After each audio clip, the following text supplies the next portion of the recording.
жасы жас болса дағы жан отты де артық көріп сыйлапты жолдасына. Байқадыңыз ба, Димаш тіпті орнынан тұрып кетті, соның біз себебін білгіміз келеді. Жастық шағым ғой. Қазір не, қартайып қалдың ба? 13 жасам енді. Кәсіби әндердің қатарындағы сол ең өзі жақсы көріп, таңдап алған біраз күрделі әндердің алғашқысы осы болар. Соған енді көңілі толып отырған болса керек, өзі де қатты қуанып кетті ғой.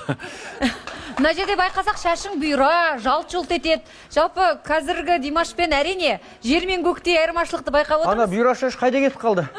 Қазіргі имиджіңді сенің кім, апайын көмектесе ме әлде? Ол Димаштың жаңа құпия дейді ғой, бірақ бенефис шоуда ешқандай құпия болмау керек. Бұл Димаштың өзінің табиғи шашы. Қайсы табиғи? Мынау бұйра шашы.